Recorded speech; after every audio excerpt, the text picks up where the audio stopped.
Hi, thanks for tuning in to the Ask Valor Masterminds podcast, brought to you by CR Gutters and Advanced Septic Services. My name's Galan. I'm Joe. And we're coming at you from the BD Local Studios in Tacoma, Washington. Thanks for tuning in. Enjoy the podcast. Hello, and welcome to this episode of the Ask Valor Masterminds podcast, brought to you by our sponsors, Advanced Septic Services and CR Gutters, coming to you from the sunny skies, nice day here in the Pacific Northwest in Tacoma, Washington at the BD Local Studios. So thanks for joining us. My name's Galan. I'm Joe. And Joe, for our new listeners and viewers, can you tell everyone how this podcast came to be, please? Absolutely. So it first started out as a private Facebook group page where we wanted to invite businesses on to kind of just talk about different topics as it relates to business. And so we thought, because we're a marketing company and because we get all kinds of questions as it relates not just to marketing, but in business, we thought, what a better way than just to bring on different guest speakers to talk about all kinds of topics as it relates somehow to business.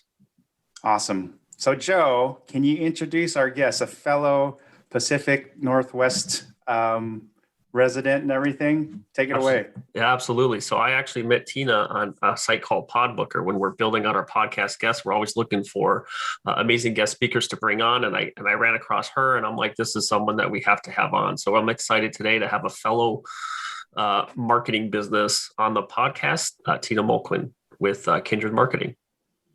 Thanks for being here. Thanks so much for having me. I'm excited to be here. Awesome. Joe, our previous episode, we had our first truly international guest from the Netherlands, right? Eveline van Ness. Mm-hmm. So what was one of your takeaways that you had from that episode? I mean, I wrote a whole page as she was talking. I was writing, and there's a lot of things that stood out. But really, the biggest thing for me was self-love. So she explained about, we always to just really treat yourself how you treat other people. So if learn to be kind to yourself, because a lot of times we're our biggest critiques, and so sometimes we really need to love on ourselves. Yes, great stuff. And my takeaway, almost two takeaways, is the word you speak is the life you live. So being cognizant of that, and then learning to slow down. So sometimes as entrepreneurs, we get in this rat race and you're going to push the accelerator and you're trying to go past 11 all the time, but you got to kind of slow down to reflect on things. So yeah, and even sometimes with your slow down, even take time off during the day. I mean, today I'm taking half the day off to go shooting. So it's just taking time for me, again, that slow down and self-love. Right. I mean, I played 9 holes of golf right before this, so that was my slowdown. So, Joe, a little before we get started, can you tell everyone about our Valor Cares, hashtag Valor Cares promotion that we're really excited about? So this is something we're super stoked about. As COVID started, we wanted to figure out a way that we can give back to businesses, both locally here in Washington and really just nationwide. And so we came up with our hashtag Valor Cares program. And the purpose of it really is to give back to businesses. So every business, the foundation for every business should be a website. So we're like, let's give away website builds every single month. So we started out with doing 1, now we're up to 4. And it's just a way for us to give back to businesses. So whether they don't have a website, or they have a website that's 10 years old, or they have a website that their uncle's best friend's brother's nephew built for them, and they just don't have access to it. We just want to help out local businesses, and giving away free websites is a great way to do that. Awesome. And we'll put more information, the links to apply. If you want to nominate a business, feel free to do that. Now we come to the part of our podcast, our Advanced Septic Pump You Up Quote of the Day. So I emailed Tina before we had this episode, and can you email me or send me some motivational quotes? And she sent 2 that we want to share today. So the first one from Carl Sagan, I'll read it. And then Tina, feel free to give your thoughts. To me, the image underscores our responsibility to deal more kindly with one another and to preserve and cherish the pale blue dot, the only home we've ever known. So Tina, what inspires you about that quote from Carl Sagan?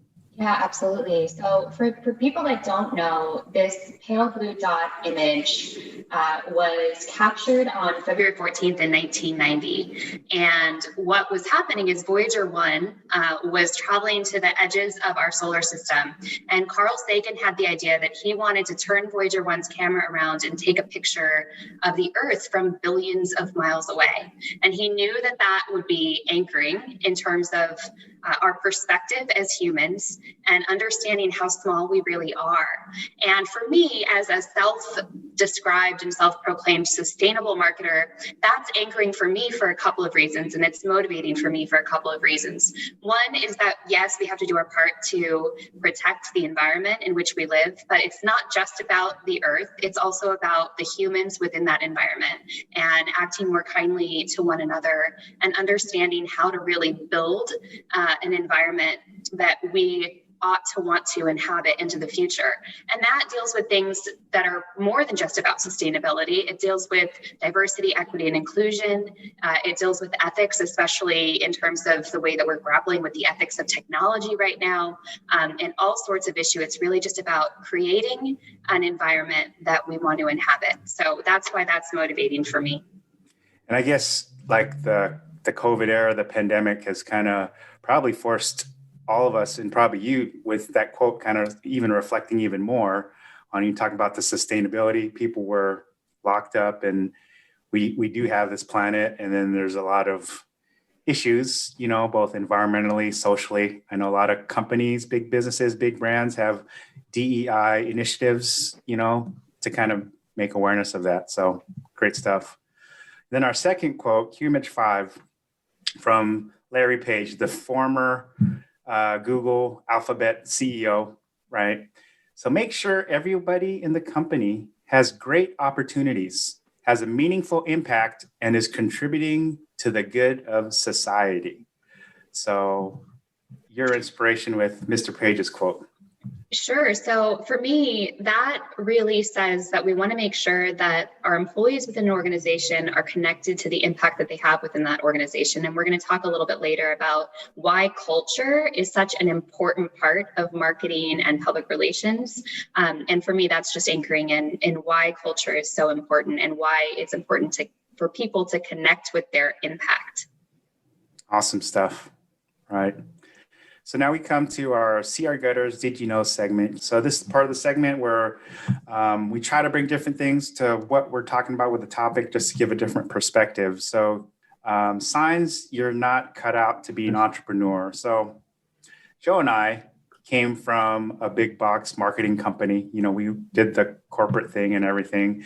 And we know that since we started Valor, Joe, you could attest to it too, that we've talked to a lot of different people who've done the same track, like started with a company and then went on their own. Mm-hmm. But a lot of people, especially now, think starting your own business is easy, but it's not for everyone. Right, Joe? Would you agree? 100%. There's usually people who know how to do the work, and then there's people who know how to run a business and can do the work. Right. So then with Tina, your piece too, if you do start a company, not everyone knows how to implement that culture and, do I have a say in the company? What am I doing here? Kind of that thing. So absolutely. That's a tough one. So signs that you're not cut out to be an entrepreneur. You get along with everyone. So I read an article online. There's nothing wrong with being popular, but if you're not a fan of confrontation and make decisions based on pleasing people rather than your own beliefs, then you won't make it as an entrepreneur. Part of being an entrepreneur involves building your team. You're going to have to be able to hire and fire people. You're the leader of your business and you need to be able to act like it. How can people be expected to follow someone who doesn't even lead by their own beliefs? We've seen that a lot. Analysis of traits of serial entrepreneurs identified persuasive ability as their number one characteristic. In business, persuasion is the process of making people believe you're right, even when they think you're wrong. So your thought on that, Tina? Oh, gosh. No, I think that it's so important to have a stance. And this is something that, I've talked to other leaders about, is if you don't have a stance on issues, then you are losing your relevance in this neutrality space. So it's really important as a leader of an organization to understand that you ought to have a voice and to use it. Awesome. You can't explain rock, paper, scissors. So let me explain that. So rock, paper, scissors seems like a simple concept until you have to explain it. You need to be able to break it down into the correct processes and be able to apply rules and steps to those processes.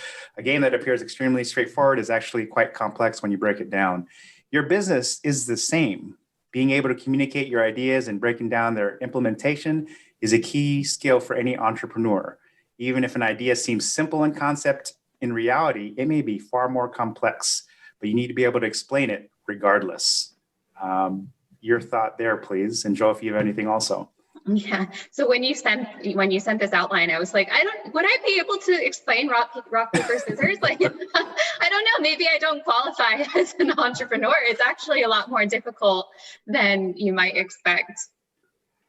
Awesome. Yeah. I mean, when we, Joe, when you call on different businesses and everything, sometimes it goes down to their website. Sometimes what they want to portray doesn't match on their website. And then they can't even explain what they want. They think in their head, like, this is what I want to be doing. You know, my slice of the pie, I want 50% of my business to do this, but it's actually not. It's hard for them to communicate that. So you don't like labels. So you are a brand.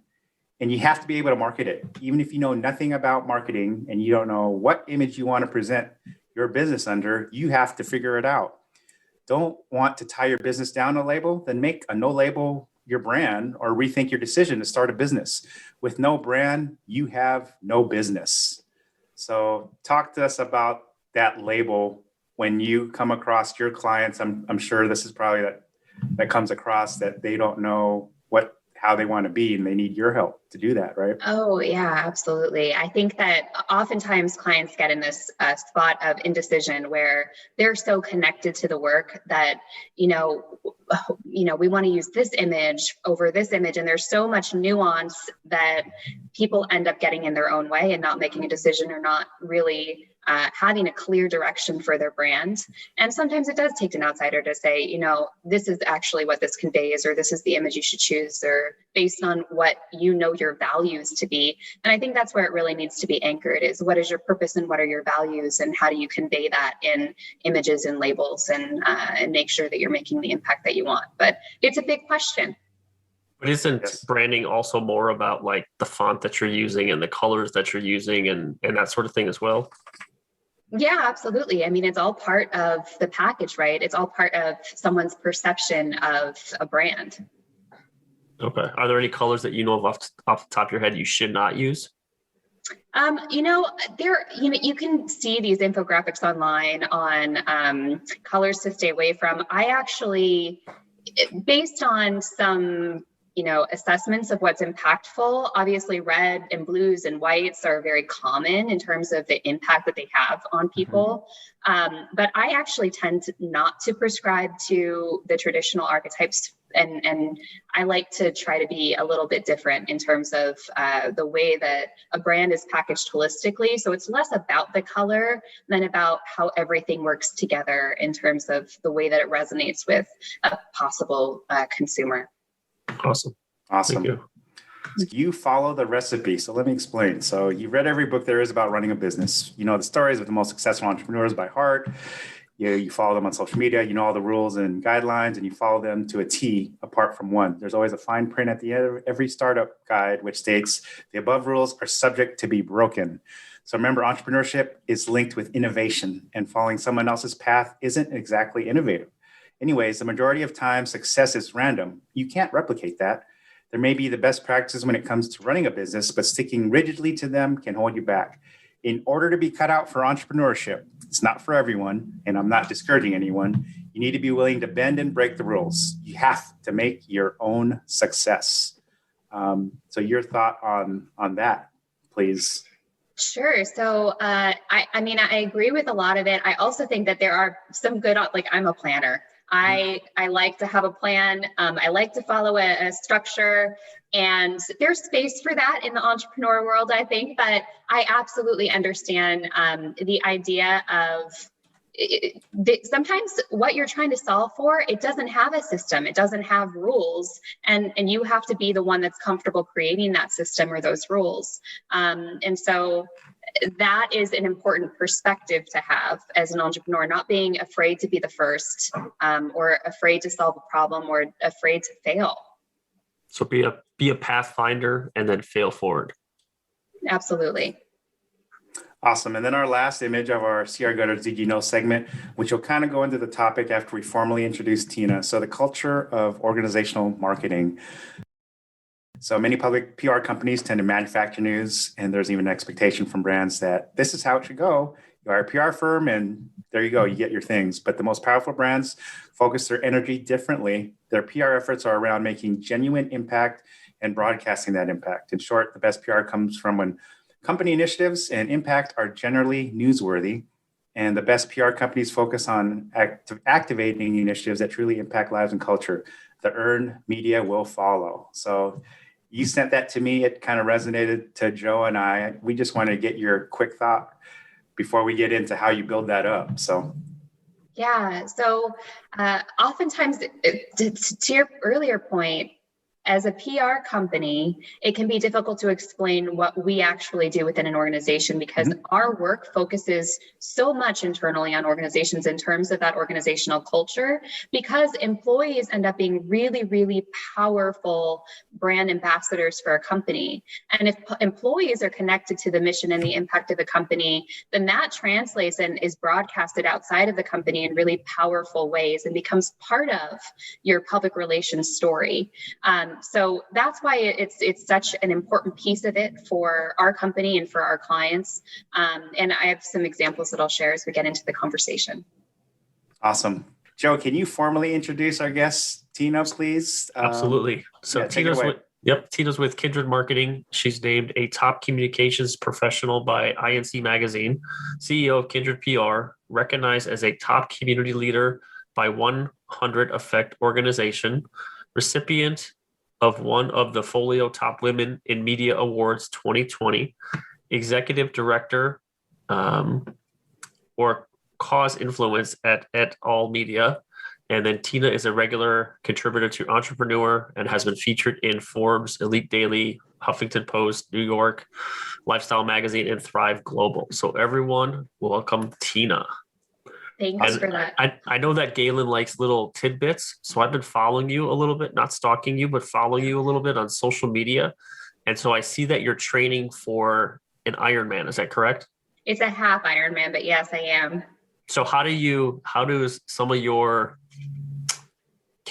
talk a little bit about training for the Ironman? What kind of best practices goes into that also as it relates to like being in business? You know what? That's a great question. And I haven't really thought about it as it relates to business, but I'm sure that, so one thing, I train 3 times a week with a coach, and that's for a couple of reasons. One, to keep myself accountable to do it because I can get really busy with business. And it's second, because my coach makes me better. And you want to surround yourself with people that make you better inside and outside of your organization. Awesome. So just real quick, just a follow up on that. So of the 3, which is the event that you don't look forward to the most? Oh my gosh. It's easy answer for me. It's the bike for sure. Most people feel like the cycling portion is the easiest. I am like, I don't know if you've ever seen the episode of Schitt's Creek where Alexis rides a bike for the first time, but that's me, and I know how to ride a bike. And I am so in my head about it. So that's going to be interesting. The bike is going to be interesting for sure. But the bike is the one where you could, obviously pedaling uphill is going to suck, but then when you could just coast, you could just kind of coast and relax. I figured that'd be that would have been my easy one. But actually, my heart's one would have been running. But anyway, let's get to the questions. So Tina, what are some lessons learned as an early entrepreneur? Okay, so a lesson learned as an early entrepreneur. I remember when I was early in my company going over a contract with some potential partners for 3 or 4 months for a project that never got made. So we were trying to define, who gets what of this, this concept. And the lesson is everyone has great ideas and not everyone acts on them. And so if you can just execute on your idea as an entrepreneur, you have an edge over almost everyone else. Sweet. I can agree to that. So what is the best piece of advice you've been given so far? So the best piece of advice that I've gotten was from a psychology professor in college. And that was that nothing is personal. And I don't mean that in the sense of don't take things personally. I mean that in the sense of if you actually dig into that a little deeper, every person brings a unique history with the environment to every experience that they have. So by the time they get to you, you're such a small part of their behavior in that interaction. And understanding that really means that the obligation that you have is to do your own work internally to figure out what your values are, what your motivations are, how you want to show up in conversations and conflict, the feedback that's meaningful for you. And then you can handle all sorts of obstacles and situations with conflict and feedback in a way that doesn't invite your ego. So if you're getting feedback from someone and it's meaningful to you, then you can act on it and that makes you improve. Or if something is not meaningful to you, then maybe your values are unaligned with a person that you're interacting with and you can still improve. So if you're anchored in the fact that nothing is personal and feedback is powerful, then that helps quite a bit as an entrepreneur. Awesome. So our last question, since this is a marketing podcast, why is marketing your business important? So from my perspective, marketing is everything that reflects your brand outside of your walls. And that means that if you're not marketing, you're marketing. Your behavior is marketing. So if you are not intentional about your marketing, then you're letting somebody else dictate that conversation. So being intentional about marketing is so important and so powerful in order for you to really convey the right message to your consumers and to make sure that everything is aligned. Yeah, I completely agree with that. Just being intentional, because we've seen a lot of businesses that struggle because they're not intentional, probably because they don't know how they want to be known. Like they just think, oh, I'm good at cleaning floors or replacing roofs. That should be enough to do business. But it goes so much more beyond that with how people view you, right? And when they search for you. So absolutely. We brought Tina on. We wanted to get into like organizational marketing and building a strong culture. So it's something that Joe and I have heard through our different conversations, but we wanted to get into it. So for you, our audience, there's a couple of takeaways you have, what it means to build a strong culture. So I'll just read the opening line.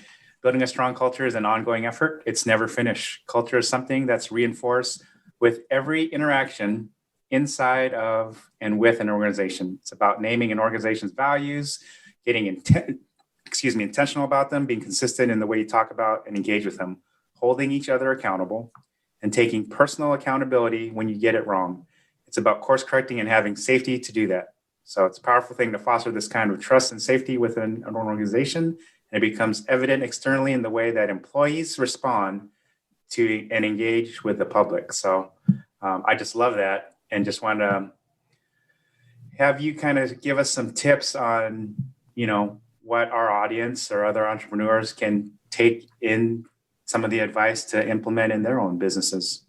Sure. So I have two sort of stories that I'll tell, or two maybe tips that I'll share. One of them is that, I'll start with, I'm old enough to have been told early on in business that you leave your personal life at home when you walk into the door of your company. And what's problematic about that is, first of all, we can't do that as humans. We're whole people. We can't leave part of ourselves at home when we come into work. Second, when leaders create an environment where people are leaving parts of themselves at home, they're actually missing an opportunity to foster the unique experiences that make that person who they are and has an opportunity to impact the company in a very particular way. So the other issue with that is that when we leave parts of ourselves at home, leaders are creating a situation where you actually are creating an expendable situation where you can replace an employee because you're not understanding what makes them unique to your organization.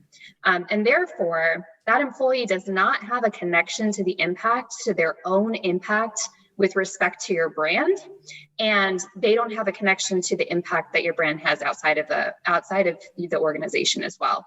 So it's so important to make sure that people feel able to invite their whole selves to work, to foster an environment of belonging and inclusion. And the second piece of that is, I'll give you an example of something that we're doing today.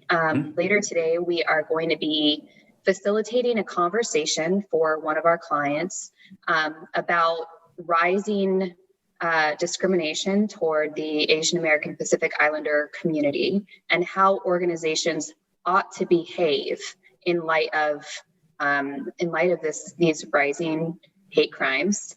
And that work inside of an organization is so much more powerful than a social media post that says we stand with the Asian American Pacific Islander community. So that's not to say there's not a place for those posts outside of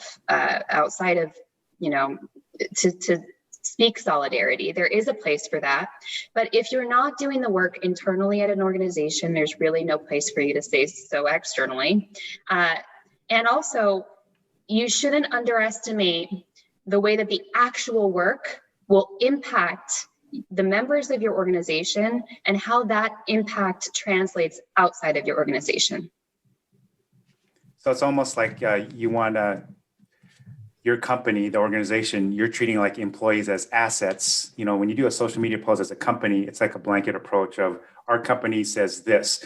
When you do it this way, you're investing time into making sure your individuals, you're investing in them as individuals, because the moment they clock out, they walk in, they never turn off that, hey, I work for this company. You're always a representative, like you said, inside and outside the walls, right? So that's when you have those conversations or guide your clients, that's kind of the feeling that you want to foster. So then, all right, I work for this company and they have these values. And then when I leave, I may not wear the t-shirt outside the door, but I'm still representing that company, right? Absolutely. And, it's really powerful a lot of organizations over the last year have found themselves in difficult situations responding to some really delicate news topics. And there have been a lot of, crisis management situations from a PR perspective. And when you have a culture of employees that are so connected to your real intentions and your values at a company, the conversation is completely different if there's ever a question about the integrity of your company, because your employees are your biggest ambassadors and they end up coming to your defense if they know that you're aligned in your values. So it's not only should we understand employees as assets, but we should empower them to be able to have the impact that they ought to make inside and outside of our company. Okay, I have a question because I had a client in the past that this had happened to. So let's just say there's a company and they had an employee have negative press, do something negatively. So obviously their first reaction was to terminate the employee.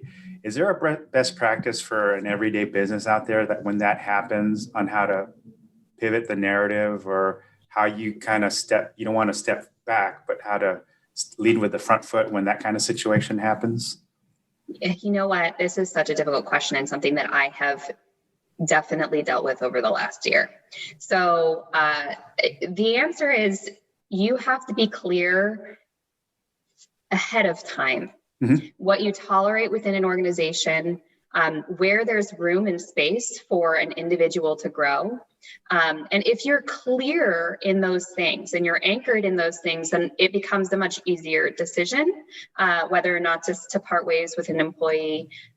I also feel that we are at a place in our culture where we might be too quick to not make room and space for people to grow. So as an organization and as a leader, getting really definitive about what's okay, what's not okay is probably the most powerful step you can take now, so that you know how to make those tough calls later. Awesome. Yeah, thanks for the insight. it's probably been a couple of times that I've heard clients had to deal with that situation, and it's good to know I have some insight to share with them or point them in your direction. So, yeah, absolutely. It can be really tough, and I think that it's a brave thing too, as a leader, to have to make those calls. And so understanding your values ahead of it helps to be able to courageously make those decisions. Yeah. Awesome stuff. Yeah. So, good information. It's a discussion I know a lot of employers, businesses out there don't want to have, but it's important to, if you're going to be socially conscious and aware in the marketplace, your customers are thinking it, to address it as a business. So thank you for sharing your insight. So, yeah, absolutely. So lastly, before we close, cue our Valor Cares image. Joe, this is one piece of press that we're happy to report on, our Valor Cares initiative. Can you share a little bit about that one last time, Joe? Yeah, absolutely. So if you're a business owner and really you just need a new website for your company, you can go to our askvalormasterminds.com website, click on the Valor Cares tab, and submit your company's information, or even submit someone else's company to be chosen by a committee of people to have a free website built. Awesome. So again, thank you, Tina, for joining us. We'll put your contact information in our social media posts. It was just such a pleasure to have you on, especially a fellow Pacific Northwesterner. So thank you. Thanks so much for having me. It was a great discussion. Right. And on behalf of our sponsors, Advanced Septic Services and CR Gutters, my name is Galan. And I'm Joe. Coming from the sunny skies in Tacoma, Washington at the BD Local Studios. Thanks, guys, for tuning in and watching. Thank you.